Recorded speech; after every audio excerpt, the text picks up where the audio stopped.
Good morning, student. It is video number 10 of chapter The Fundamental Unit of Life Cell, class 9th, and today we discuss another cell organelle which is Golgi apparatus.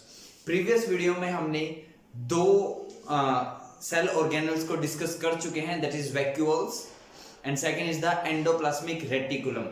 And now we proceed towards the Golgi apparatus.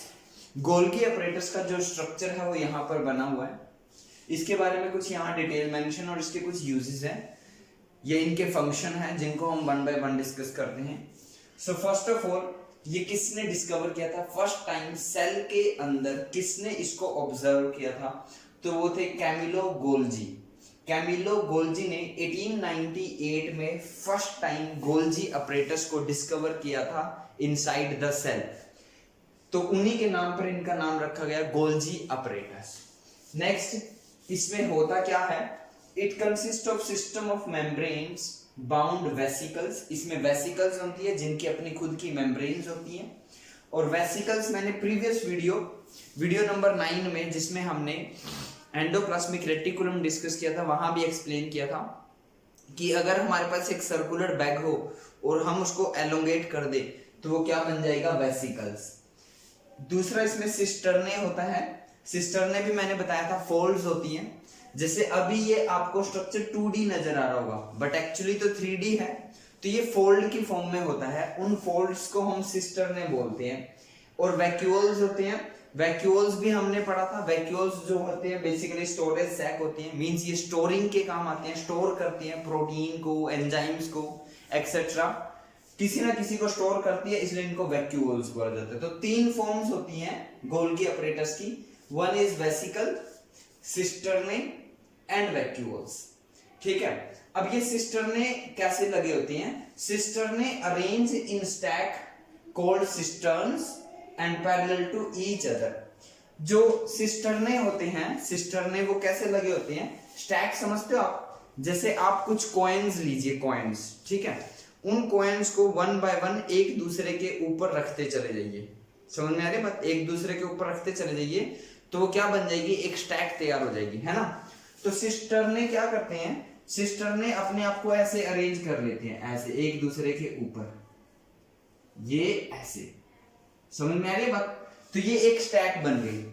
ऐसे एक दूसरी stack आ जाएगी. मैं अलग marker से बना देता हूं ये दिखाने के लिए कि यहाँ एक नहीं बहुत सारी स्टैक होती है. ये ऐसे, और ऐसे तीसरी, ऐसे चौथी, ऐसे पांचवी एंड सो ऑन. ठीक है. तो ये वन बाय वन एक दूसरे के ऊपर अरेंज हो जाती है. देखो सिंगल फोल्ड होगी तो हम उसको कहेंगे सिस्टर्ने. लेकिन जब एक सिस्टर्ने दूसरी सिस्टर्ने के ऊपर वन बाय वन रखते चले जाती हैं तो एक स्टैक बन जाता है. स्टैक, उसको हम बोलते हैं सिस्टर्न्स. क्या बोलते हैं? सिस्टर्न्स. और ये सिस्टर्न्स, ये एक सिस्टर्न्स है, ये एक स्टैक है जो एक दूसरे के पैरेलल रखे होते हैं. आई होप ये अब आपको समझ में आ गया होगा. स्टैक बड़ा सिंपल सी है. जैसे कैरम बोर्ड खेलते हैं ना, और कैरम बोर्ड की जो गिटियां होती हैं, उन गिटियों को अगर हम वन बाय वन एक दूसरे के ऊपर प्लेस करते चले जाए तो वो क्या बन जाएगा? स्टैक. और ऐसे हम 2-4 स्टैक बना दे, है ना, तो वो सिस्टर्ने एक दूसरे को स्टैक की फॉर्म में अरेंज कर लेती है जिसको सिस्टर्न्स बोला जाता है, और वो एक दूसरे के पैरेलल रखी होती है. नेक्स्ट अगर बात की जाए तो किस सेल में ये प्रेजेंट होते हैं, किस सेल में प्रेजेंट नहीं होते हैं, तो दो टाइप के सेल हमने डिस्कस किए थे, prokaryotic cell and eukaryotic cell. Prokaryotic cell में ये अब्सेंट होते हैं. प्रोकैरियोटिक सेल मैंने बताया भी था, प्रो का मतलब होता है ओल्ड. तो जैसे कुछ बैक्टीरिया हो गए, कुछ ब्लू ग्रीन अलगई हो गए, इन सब में ये अब्सेंट होती हैं, मतलब इनमें गोल्जी apparatus नहीं पाया जाता. वहीं यूकैरियोटिक सेल की बात करें तो ये यूकैरियोटिक सेल्स में पाए जाते हैं except the sperm of the mammals. Mammals के स्पर्म में नहीं पाए जाते हैं, उनके अलावा सभी यूकैरियोटिक सेल में पाए जाते हैं. इवन रेड ब्लड सेल में भी ये नहीं पाए जाते हैं ह्यूमन बॉडी के. नेक्स्ट अगर हम डिस्कस करें, दो टाइप के सेल और हमने पढ़े हैं. एनिमल सेल डिफरेंट होते हैं, प्लांट सेल डिफरेंट होते हैं. तो एनिमल सेल में क्या होते हैं? एनिमल सेल में ये न्यूक्लियस के चारों तरफ नेटवर्क की फॉर्म में प्रेजेंट होते हैं. यहां मेंशन भी है, in animal cells present around nucleus in the network form. Network की फॉर्म में न्यूक्लियस के चारों तरफ होते हैं. बट प्लांट सेल में भी प्रेजेंट होते हैं, बट दूसरे तरीके से. In plant cells present freely through out the cytoplasm. पूरे साइटोप्लाज्म में होते हैं और फ्रीली होते हैं, अटैच नहीं होते हैं. ठीक है. कोल्ड एज, और इनको डिक्टेओसोम्स बोल देते हैं हम। क्या बोल देते हैं? डिक्टेओसोम्स। तो डिक्टेओसोम्स जब भी आपको पढ़ते हुए किसी बुक में मिले तो समझ जाना वो क्या है, वो गोल्जी अपरेटस ही है और प्लांट सेल की बात हो रही है। आई होप ये आपको क्लियर होगा। अब हम स्ट्रक्चर की बात करें तो ये स्ट्रक्चर आपको नजर आ रहा होगा। जैसे इसमें देखो, इस गोल्जी अपरेटस की दो साइड होती है या दो फेस होते हैं। एक होता है सिस फेस जो ऊपर की साइड नजर आ रहा है, और एक होता है ट्रांस फेस। एक होता है सिस फेस, एक होता है ट्रांस फेस। जो ये ट्रांस फेस है ये प्लाज्मा मेम्ब्रेन की तरफ होता है, और जो ये सिस फेस है ये न्यूक्लियस की तरफ होता है। देखो लिखा भी है टुवर्ड्स न्यूक्लियस, यहां लिखा है टुवर्ड्स प्लाज्मा मेम्ब्रेन। और अगर हम बात करें तो इसको ट्यूब्यूल बोलते हैं। ये फोल्ड्स लगी हुई है ना, देखो ये सिस्टर्नी है, और ये जो है ये कोटेड वेसिकल्स हैं। तो जो मेन पार्ट थे वो हमने इसके यहाँ पर शो किए हैं।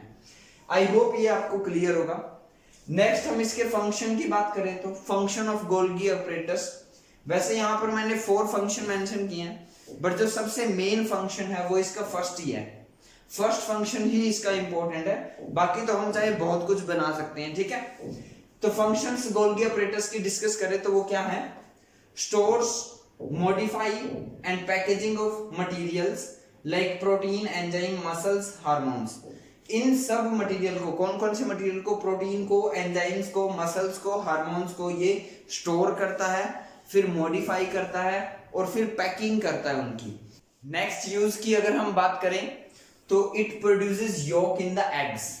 जो एग्स के अंदर जो येलो पार्ट होता है, एग्स तो आप सबने खाया ही होगा ऑलमोस्ट, तो जो एग के अंदर येलो पार्ट होता है वो भी किसकी वजह से बनता है? गोल्जी अपरेटस की वजह से बनता है। Next, it involved in the synthesis of cell wall and lysosome. Lysosome cell wall की फॉर्मेशन में भी ये काम आता है। सिंथेसिस वर्ड का मीनिंग होता है फॉर्मेशन। नेक्स्ट आता है ये सिंपल शुगर को कॉम्प्लेक्स शुगर में कन्वर्ट कर देता है। तो ये कुछ इसके यूजेस है, मैंने पहले ही बताया। इसमें से फर्स्ट यूज ही इंपॉर्टेंट है, जो मैं आपको अभी डायग्राम की हेल्प से एक्सप्लेन करता हूं। बट फर्स्ट ऑफ ऑल आप वीडियो को पॉज करके इस ब्लैक बोर्ड का स्क्रीनशॉट ले लीजिए।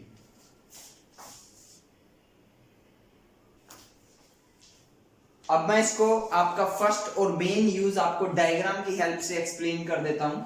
देखो सेल, ये सेल होता है हमारा, ठीक है। यहां पर मान लो सेल का न्यूक्लियस है, ठीक है। वैसे तो सेल का न्यूक्लियस सेंटर में होता है, बट ये एक्सप्लेन करने के लिए है। उसके बाद यहां पर सिस फेस आता है, फिर यहां पर ऐसे फोल्ड्स होती हैं जिनको हम क्या बोलते हैं? सिस्टर्नी। क्या बोलते हैं? सिस्टर्नी।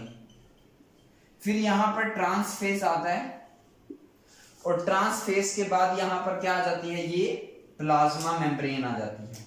क्या आ जाती है? Plasma membrane. समझ में ये बात?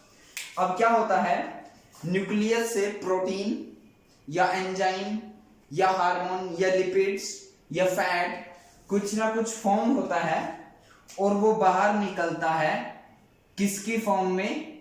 वैक्यूल्स की फॉर्म में। किसकी फॉर्म में? वैक्यूल्स की फॉर्म में। आप लिख सकते हो, लिखना चाहो तो, किसकी फॉर्म में? वैक्यूल्स की फॉर्म में, ठीक है। अब ये वैक्यूल्स की फॉर्म में जब यहां पहुंचता है, तो जब ये सिस से लेकर ट्रांस तक पहुंचता है, सिस से लेकर ट्रांस तक पहुंचता है, तो इस दौरान इसका स्टोरिंग होती है, इसमें कुछ मॉडिफिकेशन होता है और इसकी पैकेजिंग होती है, और बाद में ये प्लाज्मा मेम्ब्रेन तक पहुंच जाता है। पीएम क्या है? Plasma membrane. फिर जहां इसका टारगेट होता है ये यहां तक चला जाता है। मतलब इसको अगर सेल से बाहर जाना है, सेल से बाहर इसका टारगेट है, मतलब प्रोटीन की सेल से बाहर रिक्वायरमेंट है तो बाहर भेज दिया जाता है। अगर इंटरसेलुलर कोर्स यूज करना है, मतलब सेल के अंदर ही कहीं प्रोटीन की रिक्वायरमेंट है, तो वहां तक उसको सेंड कर दिया जाता है। तो आई होप इस डायग्राम के साथ आपको क्लियर होगा। मैं एक बार फिर जल्दी से रिपीट कर देता हूं। ये न्यूक्लियस से वैक्यूल्स की फॉर्म में प्रोटीन, एंजाइम वगैरह बाहर निकलेंगे, वो सिस उनको कलेक्ट करेगा, फिर वो इन फोल्ड से, जिसको सिस्टर ने बोलते हैं, वहां से होता हुआ ट्रांस तक पहुंचेगा। इस जर्नी के दौरान उसमें मॉडिफिकेशन होगा, उसकी स्टोरिंग होगी और उसकी पैकेजिंग होगी। फिर वो प्लाज्मा मेम्ब्रेन तक जाएगा और फिर वो टारगेट तक जाएगा। टारगेट मींस अगर प्रोटीन की रिक्वायरमेंट, लाइक इस प्रोटीन बाहर आया था, तो प्रोटीन की रिक्वायरमेंट अगर सेल से बाहर है तो वो सेल से बाहर भेज दिया जाएगा। अगर सेल के अंदर ही कहीं प्रोटीन की रिक्वायरमेंट है तो वहां तक सेंड कर दिया जाएगा। सो आई होप ये आपको क्लियर होगा। फिर से वही क्वेश्चन कि सर इसमें से क्या इंपॉर्टेंट और क्या हमें लर्न करना और कितना लर्न करने से हमारा काम हो सकता है। तो आप ये बात याद रखना कि जो गोल्जी ऑपरेटर्स होता है वो किसने डिस्कवर किया था फर्स्ट टाइम, आप ये याद रखोगे। ये सब आपको याद रखने की जरूरत नहीं है, ठीक है, कि ओब्लॉन्ग बैग्स को हम इसको बोलते हैं, फोल्ड्स को हम सिस्टर्ने बोलते हैं, स्टोरेज सैक को हम वैक्यूल्स बोलते हैं। नो, आप सिंपली लिख सकते हो Golgi operators consist of 3 part, vesicles, cisternae and vacuoles.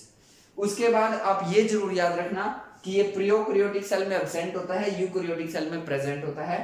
Animal cell में कहां प्रेजेंट होता है? एनिमल सेल में न्यूक्लियस के चारों तरफ नेटवर्क की फॉर्म में प्रेजेंट होता है, और प्लांट सेल में पूरे साइटोप्लाज्म में फ्रीली प्रेजेंट होता है, जिसको हम डिक्टायोसोम्स बोलते हैं।